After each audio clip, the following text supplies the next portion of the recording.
what this is. Oh, hi ladies and gentlemen, this is K5, and today we're going to be looking at some off-brand bits and bobs that I've been discovering in my travels. So, found some of this, one of these, and we got that.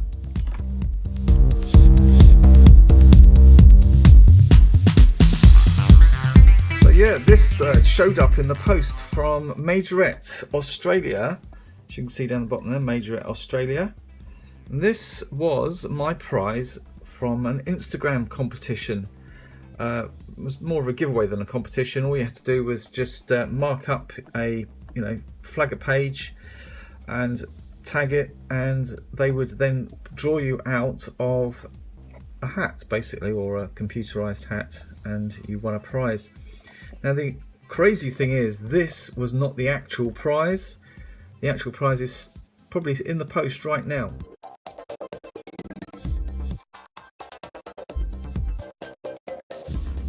So I will update you on that anyway, but as you can see, this is a Series 2 police or SOS set. See the SOS cars there, and it's all very Australian, including that rather marvellous Mustang police car. Well, here we go. I've got this RMZ City Chevrolet Corvette. I was just in the mood to spend £1, and these things cost about £1. You can find them in some of the most unusual places in the UK. I found this one, funnily enough, in the pharmacy when I went out with my father-in-law, who had to pop into the pharmacy. And I was doing photographs of the wellies, funny enough. So this is from then. So it's quite a while ago when I picked this up. You can see RMZ City have got a good collection of copyrights as well. Yeah, made in China. So let's have a look inside the RMZ City. It's the first time I've opened it. It looked quite nice in the box. Obviously there's going to be some deficiencies. It's not going to be as probably as great as some castings, but overall RM City do release a nice looking piece, and for £1 I didn't think I could go too far wrong. And straight up, you can see this is a Z06, so this is a C6 Corvette racing car. Lacking in racing tampos, but it does have a nice little Corvette logo up the front there. Very, very cool lights. They're actually inserts. Not sure what they're part of.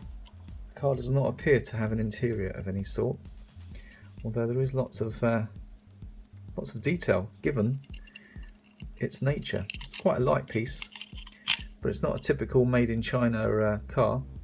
RMZ City do a good job of giving you something that is actually usable. So if you fancy a nice cheap car, RMZ is a way to go.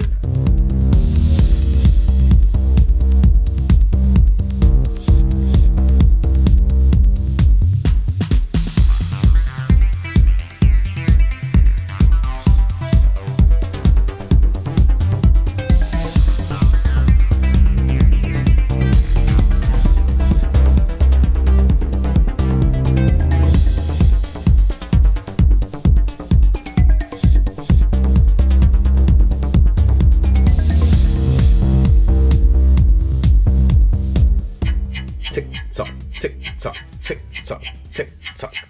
Da-down, da-da-down. I think the number plate says it all, doesn't it? Yes, this is a TikTok casting, available from the Shell promotions back in the, I would say, late 90s, early 2000s. You could have picked this car up with your petrol if you'd so desired, and it's not a bad little piece actually. And it comes in a series of cars, a series of which I kind of remember, but I can't remember all the cars that were in it, but I'm sure all the classic James Bonds were in there. This car saw an interesting career. There we see TikTok. TikTok only manufactured these cars. This is their only die-cast release. You see the name there, James Bond Alpine 5.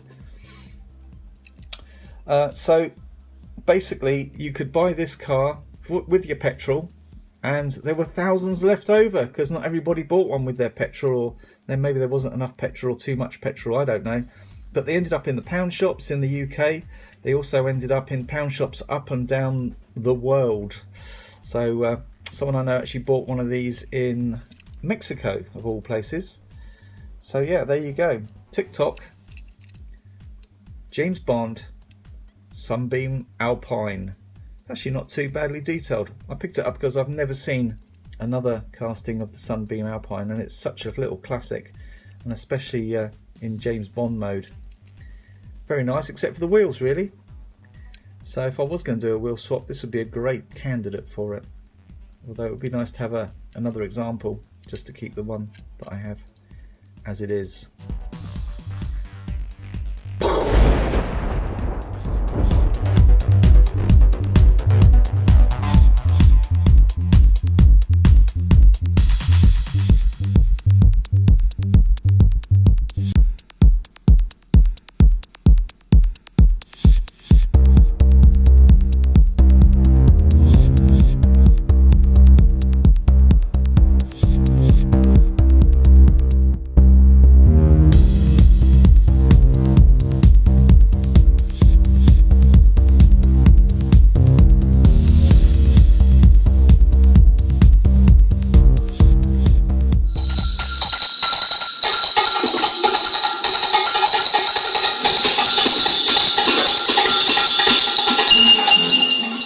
Ladies and gentlemen, mainly gentlemen I suspect, some good news for me.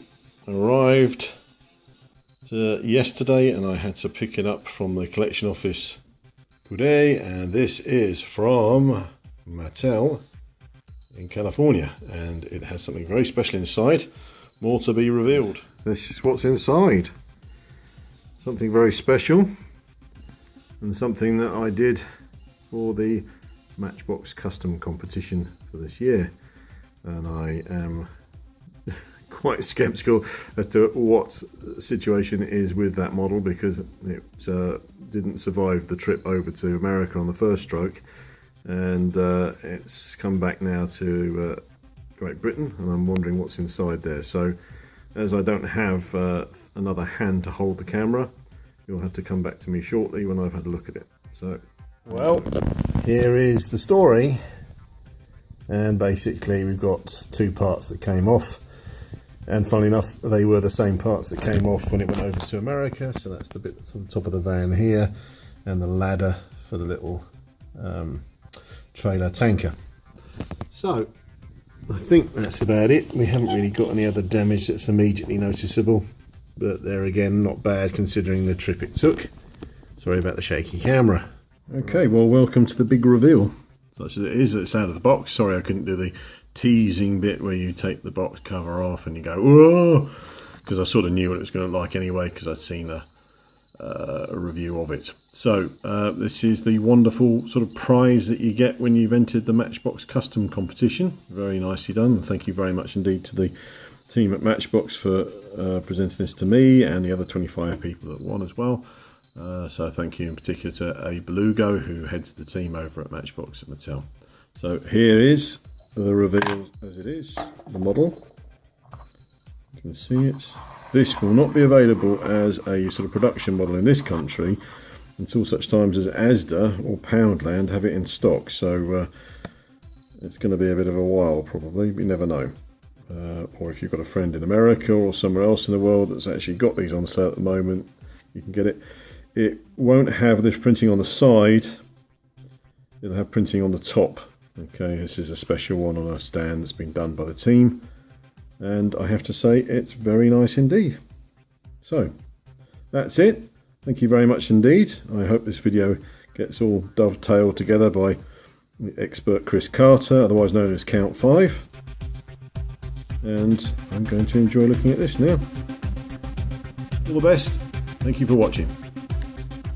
Okay, also picked up some really nice loose Majorette. We're going to go straight in with one of the premium pieces from that little loose pile I have. There's not many cars there, two in fact. But this ambulance, T2 ambulance, is gorgeous. Very minimal damage on there as well, as you can see. Hardly play worn at all really, so most of that damage probably is caused through storage. Quite often find people, well kids especially, just throw their cars in a big pile and then they end up getting knocked around.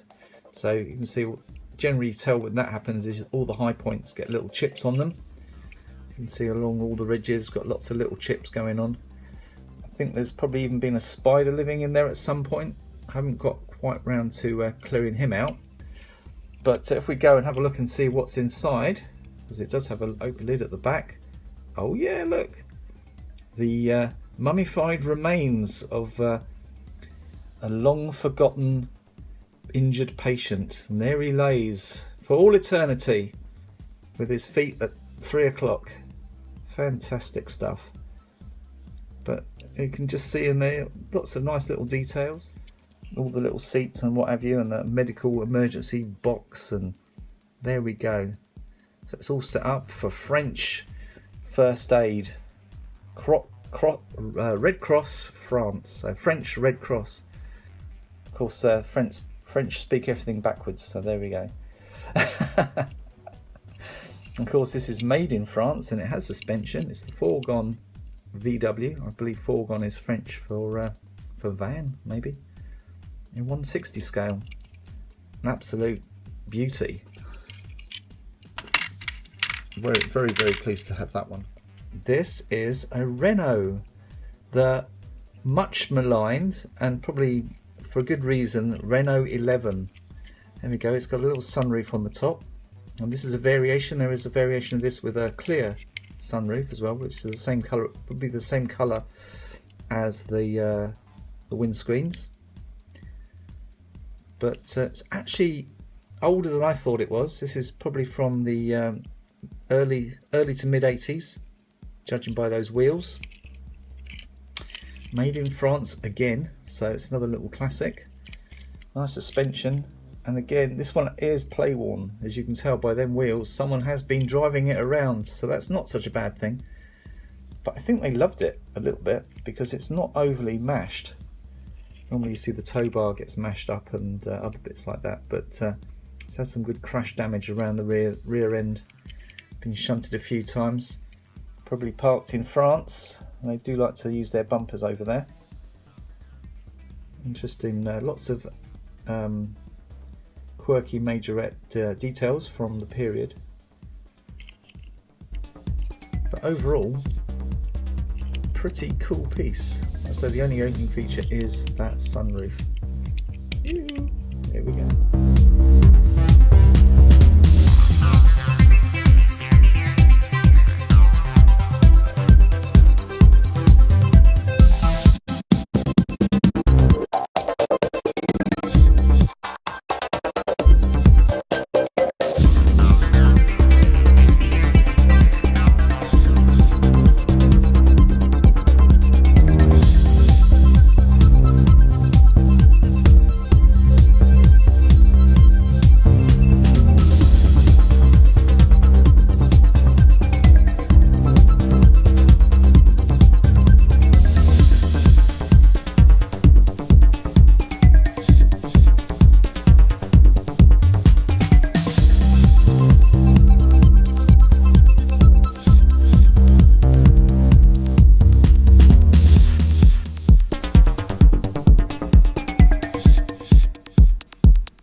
More Norevs loose, and these are absolute beastie beauties. They are solid metal, except for obviously the glass and the interiors, but the bases, oh yes, metal bases. And this is a golden age for Norev. I can't remember exactly the period, but I know it was very short-lived, early 2000s, late 1990s, probably 2002 they stopped making these bases. But for a little while there was a production period when we had them.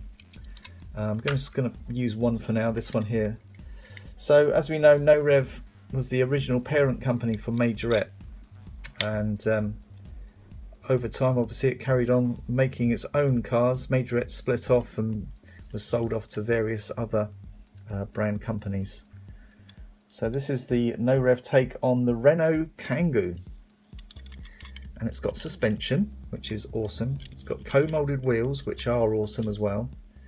You can see there, Renault Norev toys. This is a proper toy as compared to some of the more recent Norev, which are probably less toy-like, as we will see. So it's got an opening rear, nice little cargo area. I did actually used to drive one of these around. They're a bit slow on the pickup, but once they get going, they're very good at cruising along. They can carry some good weight too. So it's a pretty cool van really, and I just want to compare the base to an old Majorette. As you can see, they're using lots of the same technology. Fantastic stuff really, because we've got the little hook on the back as well. There it is. And of course I had to pick up the other one as well. This is the Renault Assistance van. These are all in 164 apparently, but they do feel a bit more 160ish than 164. It's lovely interiors. They haven't messed about there at all. There's something extra in my interior, but I've not been able to get that out. It looks like a giant carrot, but then again it could be something living in a chrysalis of some sort. Who knows? There we go.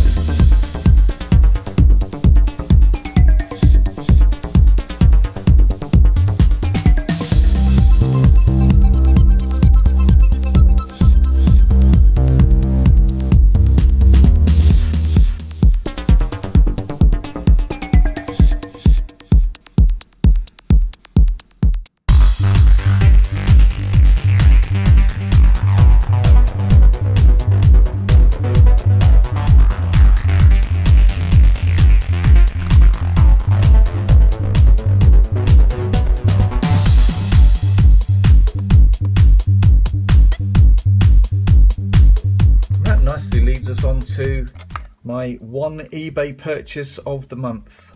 Here it is. This is a Norev 2CV dolly. Let's go and have a look inside, shall we? There we go. Comes out nice and easy. I do love the Norev in their red boxes. Wow. Now this is a whole different kettle of fish to those two little Kangoos. As you can see, it's very, very highly detailed. I put it up there probably with Tomica Premium for overall details. I do like the premium line in Tomica, so very pleased to sort of continue with that, roughly that level of detail and price range. Wasn't overly expensive. I believe this is quite a new model from Norev at the moment. New models are cheaper to buy than the old ones. And this one actually has a plastic base. Not a lot of detail, although that it's nice to see a nice little individualized exhaust there. And the other great feature is the skinny wheels, but not only are they skinny wheels, but they are a little bit rubbered. Yes, they have little tires on them. Nice hubcaps as well. So overall, let's have a look inside, shall we? You can see in there. Interesting, they've gone with the all-in-one interior with the all-in-one steering wheel, which is not so good, but at least they've done a fairly decent job at giving it some detail. There we go. So there we go. This is the Citroen 2CV dolly, and I can actually compare it to what I consider to be one of the best 2CV models out at the moment, and that is the Welly, which I have one available to look at. So here's the Welly from a few videos back. This is one that was sent to me by Frisians Diecasts. We'll start around the back here. They're roughly about the same size, although the Norev version is slightly smaller and does purport to be 164. Whereas this piece from Welly is saying 160. Although I'm going to put my neck out here and say that that this piece is actually 155 and this one's around about 154. Sorry, 156. Sorry. As you can see, it's only slightly smaller, but the biggest difference is up front there. extra attention to detail from Norev. They're really paying off, and it really is true what my friend Monsieur Diecast says is if you want to get a French car, you've got to buy it from a French manufacturer, because the Norev is pretty exciting. I was excited about the Welly, but I'm even more excited about my little Norev version. And just to put the cherry on the cake, I've got an old Citroen. Of course, Citroen, the German manufacturers. This one is, I think, made in Germany, if I'm not much mistaken. It's pretty old anyway. Doesn't say anything on the base, but I do believe that these old metal body examples are German. Although the wheels are looking a little bit Thailandy, who knows? Probably the crossover period. This is a slightly later 2CV, and it is supposed to be at 155 scale. As you can see, there's a little bit of disparity in size, not a lot, but I like the Norev. It fits, just about fits in with my 2CV collection. I'm trying to collect them all the different brands I can, and they all seem to be around about the same size due to the 3-inch factor. Just compare that there to see the 155 thing.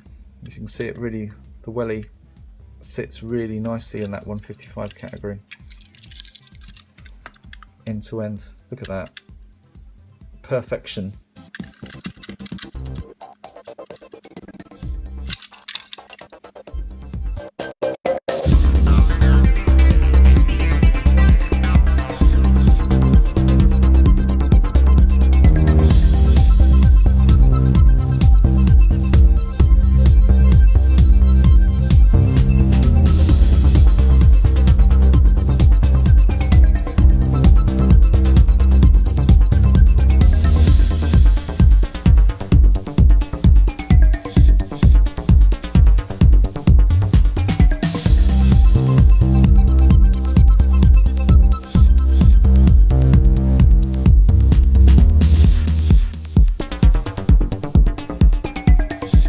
Well, look what I found then. Haha. Yes, this is a Racing Champions Mint motor trend. It's all going on. It's an old piece as well, actually. This is not from the new R2 releases, as we'll have a look on the back. There we go. Tells you some information there. I don't know if you can read that, but somewhere on the packaging it tells you what year it was released. I believe it's something around about 1998 or thereabouts. 1/64 scale. 1998. There you go. I think we should have a look inside, don't you? I've already pre-opened the packaging, as you can see. Handy slots out. I thought that was quite clever actually of Racing Champions. It means you don't have to mash up the back of the front of the box to get it out. You can just slip it out the back. Very cool. Another interesting thing about these pieces is the collectible levels. One of 9,998. Now I don't think we have that kind of production run anymore, so it just goes to show that back in 1998 a lot more people were collecting die-cast vehicles. I think with production runs now you're looking at 1,000 or 3,000 tops, especially on these more premium vehicles. Another little thing to remember when buying an old vehicle, this is 1953 Ford F100. Luckily, can't wait to see it out of the box. But another thing to remember about these old Racing Champions is that from this period is they're liable to fall apart. So let's just see how badly damaged this one is. There she is, she's out the box. First thing, look at that. So far looks good. Very little crackling. Now I must say, I bought this out of a batch. There's quite a few of them in my local shop, and I have reserved a few. But in that batch, there was quite a few that had crackled up, and the die-cast had crumbled. and they're all from around about the same period, 1998 or thereabouts. So I will be showing probably one of these a month for the next few months. They're not cheap, but they're not out of reach either. So yeah, I have invested in a few for future videos, of course. So this is great. Look inside there, you can see the radiator, the air cleaner, nice little green block in there. Wow, I'm guessing it's a V8 or something in there. Let's have a look around the base. Wow, I love these old shiny bases as well. Made in China. Good old solid piece. Oh, nice little rubber wheels as well. That's the other thing I like about the Racing Champion mints, is they do have a bit of detail. Oh, that's a good old bit of rubber there from the 90s. This is an awesome piece, and purportedly in 1/64 scale, although there are quite a few interesting variations in sizes to some of their what they call 1/64. They actually measure that up against our Citroen dolly. It's actually not, the dolly does look quite small, doesn't it? I'm guessing these big old trucks are pretty big in real life, so it probably is about right for the 1/64 scale. There we go, look around some of these. A little Ford badge on the back there. Probably a little bit unnecessary having 2 Ford badges on the back, but the back does fold down. Looking at a lovely little bed there. Nice door handle details and filler cap details. The step side, of course. Very interesting bonnet. Doesn't quite close.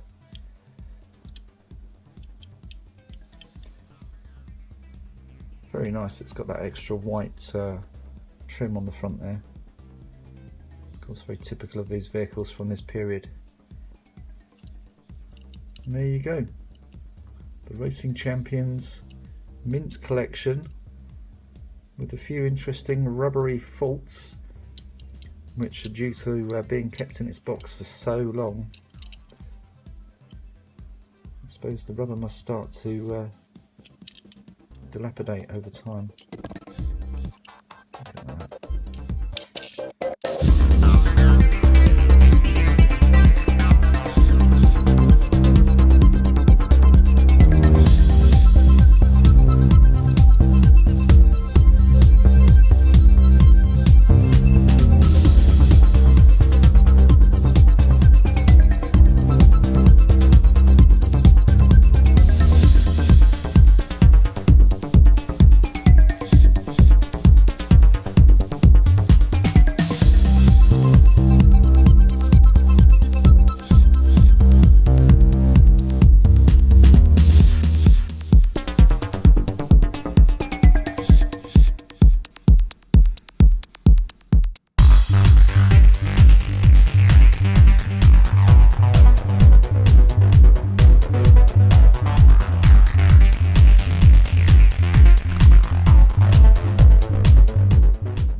Was that car?